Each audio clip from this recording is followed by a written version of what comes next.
I know. Come on, where's the professionalism here? Out the window.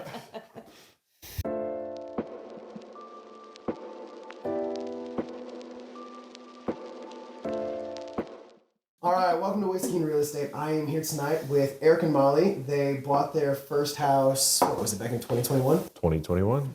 Perfect. Well, tonight we're going to be sampling whiskey. Molly decided that she's doing dry January, so she's not joining us. So she's going to be missing out. But Eric and I, we're going to go for it. Cheers to a good night. Thanks for being on.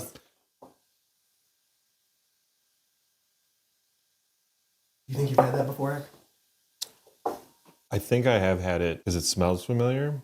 It's got kind of a nice like caramel vanilla note to it on the front end. Finishes a little warm. I can feel the warming. Not too hot. Have I had it before? That's a great question. I don't know if you have. I would assume so. It is a regular on my shelf. So yeah, we'll continue drinking. So what inspired you guys to buy your first home, and how did you know it was the right time for you guys? Well, a couple things factored in. Obviously, the market in 2020, but part of the reason why I knew about the market was because you and I had been talking about us buying a house at some point in our relationship. One of those things of our lease is going to be up in July, and then you said, well, let's start the process because it's going to take some time. And it helped that all the interest rates were still down from COVID. So it didn't help that it was a competitive market, but that's kind of why you were on my tail about, hey, if you're serious about this, let's get started on it. And so Molly and I were sitting on the couch one night looking at houses on Zillow or some app or whatever. And it was like, are we serious?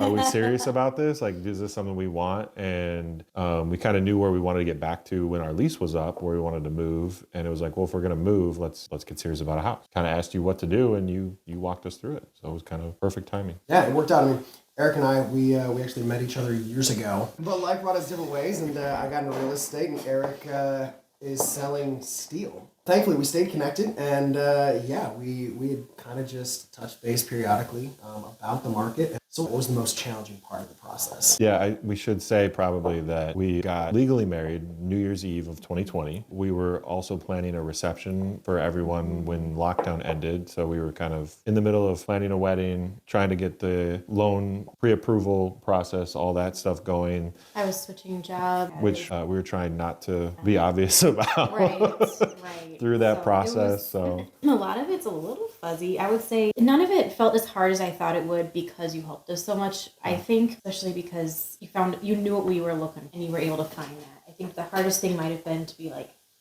to know when to pull the trigger. Yeah, I think we knew what we wanted. Yeah, I think we knew the area we wanted, and then we had kind of a couple things in mind as far as what we wanted in the house. We didn't have firm, it has to be this layout, it has to be this, it has to be this many bedrooms, it has to have this. It was more like we wanted it to make sense, we wanted it to be more open, we wanted decent lighting, we wanted a patio, like beyond that, and we wanted to be in the St. Charles area. So like beyond that, it was sort of like, well, could we see ourselves here? Could we not? And that's where we kind of leaned on you the most. Like, I mean, if we look back on it, it's funny because there was one house we started to fall in love with, and it was huge. It was at the top of our budget. We walked in and you're like pointing out all the features, which is what you're supposed to do. And then we kind of started to nitpick it, and you're like, well, what do you think about this? And you were never pushing us one way or the other. You were just asking questions. And then I remember us saying, well, we really want to have the windows open. And you're like, let's open some windows. Right. So we opened some windows, and then they didn't work. And all the other windows you said we're going to need something super extra. Yeah. I remember the one in the kitchen Eric went to test, and it just like dropped. Yeah, Yes. that's Right on, right. and I had to like Right. climb up on the counter Yep. and like And you- get it up in my suit and everything. You were like climbing over the sink, I think. Like you had to like finagle your way on top of that. That's yeah. right. And so they were like, yeah, this house probably isn't for us. Yeah, we were making our way back through, and they had just used like stock Menards windows Yes. in these old 1900 framed house, and I was just like, doesn't work this way. There were gaps everywhere. I was like, guys, you used way too much caulk. Like this looks real nice. It was the lipstick on a pig kind of mentality. Exactly. Yes. Yeah. It was exactly that. If we hadn't opened the windows, if you hadn't suggested that, we would have probably walked away thinking this is great. And then 6 months later, when we're in the house, it's like, I guess we're spending 20 grand on windows. Right. Well, and I wanted a house with character, and I love older houses, but we found every old house, he's too tall for the shower. Oh, that's Like he's like all the showers are like super tiny. Yeah. There was one where I tried to step into the shower. And it was like, Like this.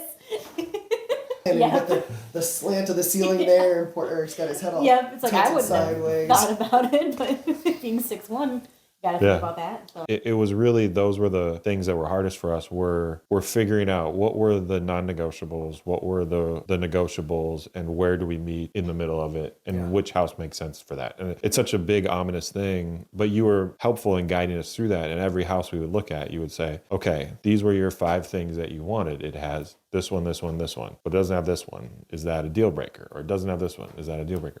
Or it has these 5 things, but it has these 3 things that I'm not sure you really want to deal with. And it was like, no, or, until we got to the right house. And then it was like, even that one, it's funny, like looking back on that, because, I think we said it like 2 days after we saw it, was we walked in, it just felt like home. There was needed work thing. We're like, okay, we could do this here. We could set our thing here. This is how the layout would work in the kitchen, in the living room, in the bedrooms. This is what we would do with it. And then we walked out and you were like, all right, guys, sounds like you're really excited about this house. It doesn't have a patio. And we both kind of looked at each other and were like, oh yeah, we really wanted a patio. Like we had completely forgotten in the excitement of everything else that it had. So then we sat and we talked about it. And you were like, okay, but you got this side yard and you could do this and you could do this. And so we kind of, it left us with something to think about. And as we were kind of talking through that on our own, we were able to say, okay, it has everything. What does it cost to get the patio? And what would that patio look like? And what do we do?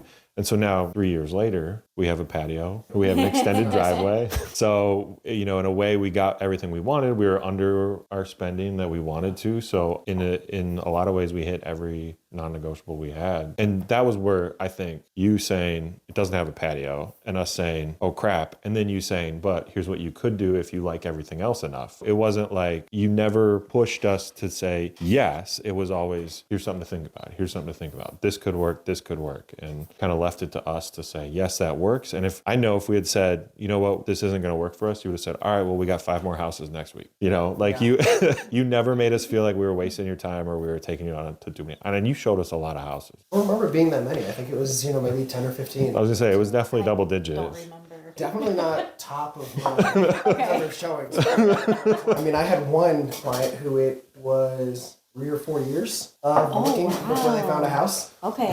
So it was sporadic, periodic. They had very specific needs. And so it was it's a very long journey. But they finally found a spot this year, actually, earlier this year. So I got to Good close for that them. one for them. That's That's awesome. exciting. I mean, that's definitely one of the things that I really strive for, though, when I'm working with clients, is I feel like my job is to be, putting the puzzle together. Mm-hmm. I'm listening to all the details, and I'm trying to help you guys see the bigger picture down the road. And I definitely never want people to feel like, Alex is pushing you to get a house. Alex needs me to buy this house. It's, no, I need you to find what you need. Were there any surprises, though, that you guys ran into during the process, whether it be during the inspection, while you were seeing a house? Did anything kind of catch you off guard?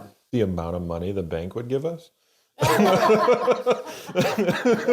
lot of people don't think about that. But the reality of, like, you go in, you get your pre-approval, they're like, we're going to give you this much. You're like, why would I spend this much money? It's amazing, but I cannot tell you how many people I've had to walk back down that road of, bank wants to give you $500, but you want to spend $2,000 a month. Those two things don't go together. No. I get anxiety over any kind of big numbers. And so, like, I don't remember how many times our mortgage broker, like, talked me off the ledge. And you talked me off the ledge. You were never worried. you were like, oh, these numbers? Yeah, they look good. Okay. It's what a house is. But yeah, I mean, even up until the end, that was my anxiety was, yeah, everything makes sense. All the numbers work. But here I am forking over a large amount of money. Mm-hmm. And what if this all goes wrong? Other than my own anxieties, I don't know that there was that many surprises. I think from the get-go, I think the first meeting we had with you, or the first phone conversation even, you kind of walked through what the process looked like. Mm-hmm. So we were able to say, okay, this is what's going to happen, this is what's going to happen, this is what's going to happen. And if we had a question, it was text you, it was call you, whatever, and you'd be like, yeah, don't worry about that, this is this. And in the negotiating, it was like, okay, you want this, I'm gonna go back with this, we're gonna settle here. At worst case, if best case, we're gonna settle here. It was like every step, it was, here's what I'm thinking we're gonna do to get you what you want, here's how we're gonna go about it, don't worry about this. The contract was super easy. You walked us through when we needed to get the lawyer involved, the inspection, the mortgage broker, the insurance guys. I will say all of those coordinating and moving parts what's surprising. Like, I don't know how you balance all of that for all clients, because that was crazy. That was surprising. I mean, I have gotten to the point where I don't have to do that anymore, Okay, thankfully. good. So I did have to bring on extra help because it does get a bit chaotic lot. when you've got 8 to 10 balls for each deal up in your any given moment. And I think this year I had my biggest month ever, and I closed 7 deals in 1 month. So that was horrifying, the amount of like moving pieces. But thankfully, I got to hire my wife this year, so Yes. she got to handle a lot of that back end stuff and make That's sure amazing. those balls didn't get dropped, Yes. and I could keep dealing with the front facing, keep things moving forward. But yes, was there any advice you wish you had gotten before you started the process, whether it be from friend, family member, your realtor? Did he drop the ball? No plates spinning dropped, no balls dropped. No, you had kind of been through the process before, so I feel like you kind of knew a little bit of what to expect. Sorry, I forgot you had been through it once before because you had sold a property prior to this one. Do you remember any differences from the first house to the second house in your experiences by any chance? Because you didn't work with me on the first house. Did not. In any way, shape, or form, because that was back when I was... That was before you were a realtor, yeah. Thinking about real estate. That was back when we worked together. Right. So do you remember any differences between the two processes? I had more questions the second time around because I just was thinking through more nuance, whereas the first time I was like 22. My first time buying, I remember I just wanted a house. So it was like, all right, what do I have to do to get this house? And then what is the process on that? And kind of working through that. We looked at a ton more places. My partner at the time was way pickier. It wasn't as relaxed, I guess is what I'm saying. Like, but part of that is also like Molly is so easygoing. She says what she wants. She's not pushy. And at the end of the day, she's also like, well, will you be comfortable with it? I think second time through, I just had more questions because I wanted to make sure that she was going to be happy. Thanks, babe. Nothing against my first realtor, but it was nicer. I mean, I remember the first time I went, you're like, let's meet for beers before we go out. Let's do this. Let's talk and make sure we're all on the same page about how this is going to work. So it was just a much more comfortable, relatable experience. Whereas the first realtor, we met her in her office, sat down, and it didn't seem like she had as much comfortability with first time buyers. We knew her, and so we were trying. And whereas with you, it was like, okay, let's pretend like you've never done this before. Let's walk through it, ask all these questions. And so it was just much more disarming, I guess. Molly, what was it like having Eric be such a ball of chaos during the process? Because he definitely was the high-strung one throughout the entire process. I underestimated. He was a bit much on some days. So what was that like on your end? Because I remember like my emotions and like my feelings having to talk on the phone with him. But like, what was it like for you? Again, it's kind of fuzzy, but I just remember him talking with the broker, talking with you, and just kind of going through panic of like, is this right? Like, should we do this? Should we not do it? And I'm like, well, I mean, we're kind of doing it, so we're gonna go with it. He just needs to like get through it, and then he can move on. But I don't know that there's a lot I could say to like, it'll be okay, because you're like, but the numbers don't look okay. But they're telling you it's okay, so I think we can trust him. I never feel like I'm stressed out because of him. I don't feel like I share the burden, but I just feel like I wish I could do something to help, but I think it was just rip the Band-Aid. Eric really is a numbers guy, though. I mean, like, yes. I mean, when we worked together before, it was numbers were his forte. Yeah. That dude did so much with numbers that I'm like, you shouldn't be doing that with those numbers. Not the same. But when it comes to your own finances, it's a very different thing, and everything becomes so much more personal. Like, you internalize it, so I totally get that. Oh, and for like sure. The stress of like, oh my gosh, like, okay, yes, all this makes sense. And if I was telling someone just bystander, looking at their numbers for them, I would tell them this all works. Right. This is great. You're under your monthly budget. You've got more in reserves than you really need, and you've got plenty to do down payment. You've got plenty to cover any and all repairs for the first 2 years. Even if I got fired tomorrow, I could make my mortgage payment for 6 months. Like, you had all of the great stuff. Yeah. You guys were quite literally some of the best prepared like, financially. Yes, which I trust him to be that way. So, and I appreciate that about you. 'Cause I would be, if it was just me, I'd be like, wow, it's close enough, I guess. We'll just go with it. We'll figure it out. What was it like when you guys finally got the keys, though? Well, I feel a little guilty here because I am a doer And so I always have like the list in my head. Yeah. So it was like, here's the keys. All right, now we got to do this. I did not take a moment to like really process and enjoy it like I probably should have. So like in some ways it felt like here's a key to more responsibility. Once we got through that to-do list and you're sitting on the couch in your own living room again, and I think that's when like it sort of dawned on me, hey, this is our place, this is our home now. And that was a wave of, I don't know, pride, I guess. And it's always a big relief after something like that, with all those moving parts, finishing up the lease, getting everything ready to go. Once that's all done, it is pretty big relief. And then it was very nice not to be renting anymore and not have neighbors up above us and people leaving things on the ground outside from their dogs. And so I just thought of what probably surprised you the most about the whole process. What? How long closing takes. Closings are such a random setup. I've had transactions with a lender and it's 45 minutes. We're in, we sign, we're out the door. I've had cash deals take 3.5 hours. Oh my. And those should be opposite. Right. Cash deals, because there's no lender involved, should be super quick. But you never know what mistakes, are getting cleaned up at closing. I've seen deeds that need to get corrected before they get recorded, where names aren't spelled correctly on them. Little clerical things can really tie things up. I mean, I just had a closing earlier this month with a lender, and I think closing was 3 hours almost. And it came down to one of the files didn't get uploaded by the closer to the bank to review. Man. And so it was literally, they were waiting for proof that the buyers brought their money to closing. And I was like, it was the first thing you took with their IDs. Like, how did you not upload this 3 hours ago? It can be so drawn out sometimes. Yeah. Closings are special. Yeah, I don't even remember how long it took us to do it. I just remember a lot of signing. There was something that didn't happen that it was like, I don't remember what we kept waiting on. Your file required a full review by the lender prior to them releasing funds. So some lenders will pre-fund and they'll send the money to the title company and they just do like a cursory review, make sure that all the docs were signed, and they rely on the title company to just confirm everything was signed and initialed.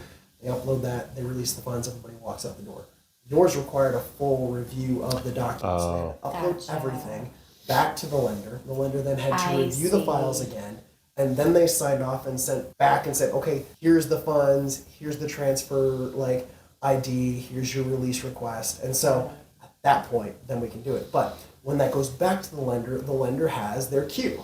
And so you're so just it's whatever level you're in, You wait until you get back to the top of the pile. Yeah. And so that was what happened on your guys' Okay. That makes sense. A little bit and wait for them to be like, yes, you're good to go. Okay. But yeah, again, those little things, and every bank is different. And that's the interesting thing about working with even brokers, is because brokers work with so many different banks that you never know what you're going to get. You could get a refunder, you could get a post fund, you could get somebody who has all sorts of extra criteria that you didn't know existed. Yours went off without any too much chaos. No, it wasn't chaotic. It was just took a while. Long. Right. Yeah. It was smooth the day of. Outside of that, just waiting for them to finish the review. Yeah. Perfect. Eric, did you finish up your drink yet? I did. Yeah. So what did you think overall, now that we're full glass in?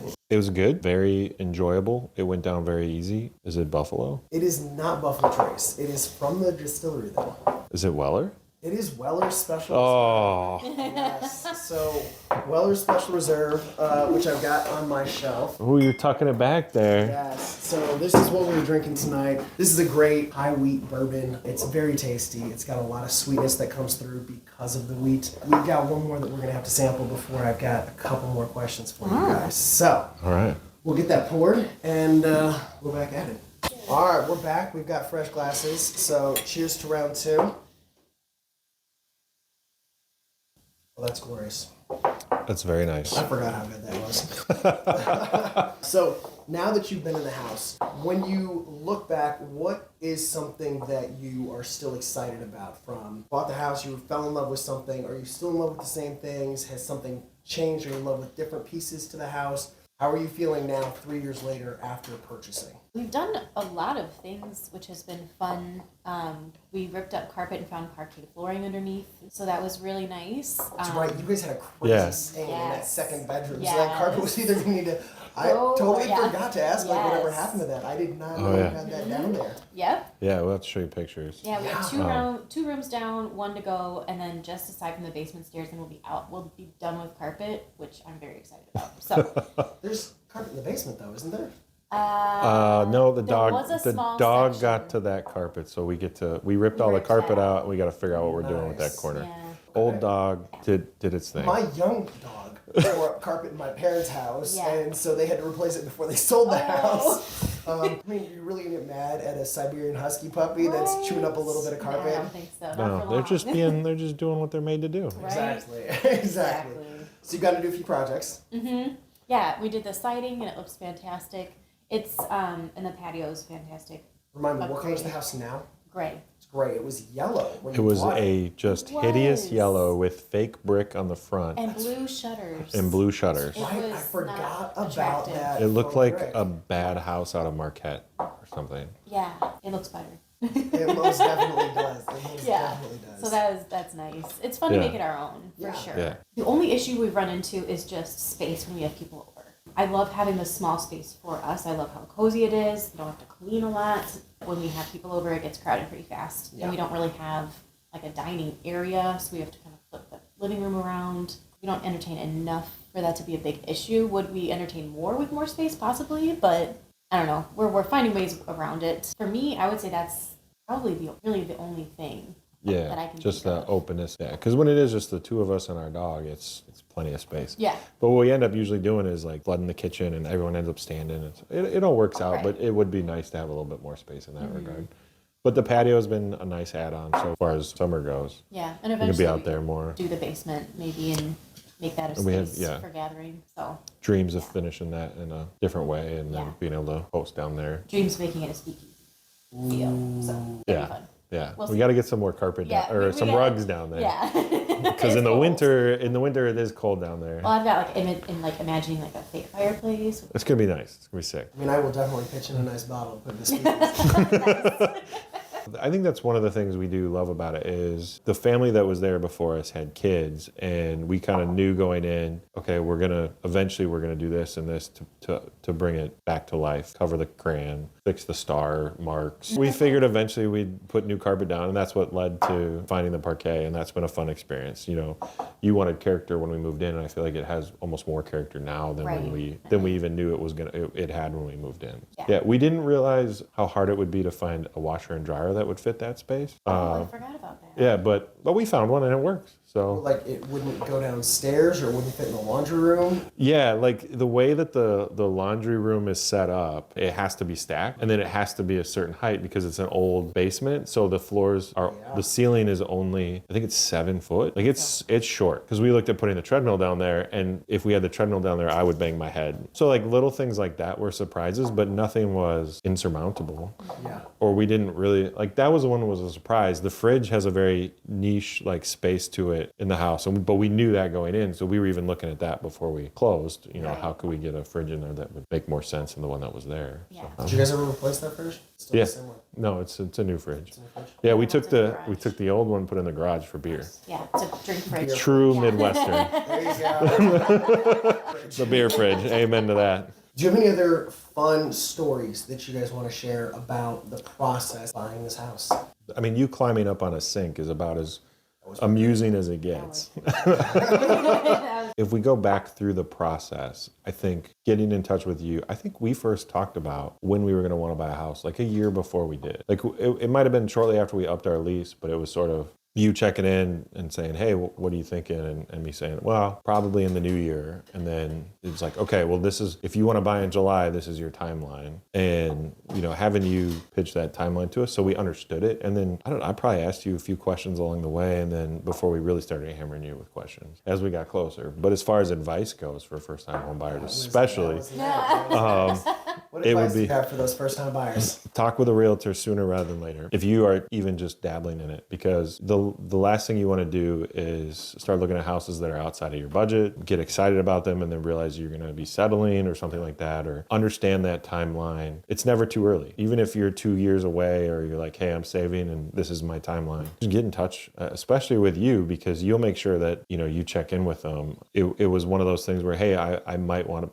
to buy a house in a couple years. Okay. A year later, hey, Eric, you still thinking about a house next year? Yeah, now we're getting more serious about it. And it was like, okay, what questions do you have? Okay, here's the timeline. The sooner you do that homework, the smoother the process. And I would say you guided us a lot with this, figuring out those non-negotiables and then realizing that just like anything else, the perfect house does not exist. So you might have to settle on something, but those non-negotiables, just make sure you know where you're at with those. That's great advice right there. I think a lot of people think like, oh, at some point in my life, like I have all my money and I will build the perfect house. The reality is, the number of people that build custom homes and then sell said custom homes because it's still not perfect is incredibly high. And the craziest part is some of these custom homes are ridiculous. What people have done to these things. What was that one you showed us with like the multicolored? Yeah, that Sherbert marble or something. That was actually cool, but That was special. but the kitchen was huge and beautiful. That's all. Well, and I think that's the other thing with that in mind is being able to dream. And I think that's where you were going, is dream about what the space could look like. We went, I think it was like 30 grand under what our top line budget was. So it was like, okay, now we have 30 grand to buy the fridge that makes more sense, look at the patio, build out the patio. So the things that the house didn't have or that didn't meet our perfection, because the house was under budget, we were able to say, we have the budget now to do this, this, and this. And then over time, like you said, and like we said, in 3 years, we've made so many changes that we could imagine the house being when we moved in, but it wasn't yet. Right. And that was kind of what was great about it. And nothing was urgent. Yes. Nothing. It was livable immediately, which was like number one. So, yes. If you guys could do it all over again, would you do it differently? No, I don't think we would do it. I don't think I would do anything different. I mean, I would try to worry less, maybe. That's like, a New Year's resolution, journey, yeah. Right, we can pretend that that'll happen this year. Yeah. Awesome. So, we've touched on a lot of things tonight. Really appreciate you guys sharing your story and what you guys kind of experienced through the process. And I did not pay them to just continue to promote me through this video. But seriously, I do try to make the process easy for people. Thank you guys very much. I'm very glad you're still in your house. Cheers to you guys in several more years. I know you're drinking water, but you can still cheers us to congratulations on your house. And all right, Eric, what do you think, man? It's a little drier than the Weller, I think, but a little bit more alcohol, maybe? A little hotter? Definitely higher proof. Trying to think of who it would be, and I don't know that I have a name. This is something I can guarantee you've never had before. Okay, well, that makes me feel better. Much deeper for me in the overall flavor profile. I thought it was richer. Just thought the flavor sank deeper than the Weller Special Reserve. Yeah. The Weller Special Reserve is light. It's easy to drink, but this one kind of just lingers more. Yeah, sits on the there tongue. with you. Yep. The richness, the caramel for me just sits there, and I love that. Yep, for sure. So, what special bottle is this? This was the Weller CYPB. Oh, yeah, I definitely not had those. This one is extraordinarily delicious, but not something I pull out on an everyday basis. What is the CY? This is Craft Your Personal Bourbon, I think. It might say on the back. Here it is. Craft your perfect bourbon. So they asked whiskey drinkers to craft their perfect bourbon by visiting the website and choosing their ideal bourbon recipe, proof, warehouse, location, and age. They blended them all together and created this. Oh, wow. That's and cool. It's beautiful. That is a very nice whiskey. Well, thank you guys very much. Thanks for having us. Part of the Yeah, podcast, thanks for having us. We'll see you guys next time. Thanks for tuning into Whiskey and Real Estate. I hope today's episode gave you a little clarity, a few laughs, and maybe even a new whiskey to try. If you enjoyed today's episode, don't forget to like, share, and leave a comment. It really helps more people find the show. Got questions about buying a home or a store you'd like to share? Reach out anytime. And hey, if you're sipping on a great whiskey, send me your recommendations. Until next time, cheers to good whiskey, great homes, and making your real estate dreams a reality.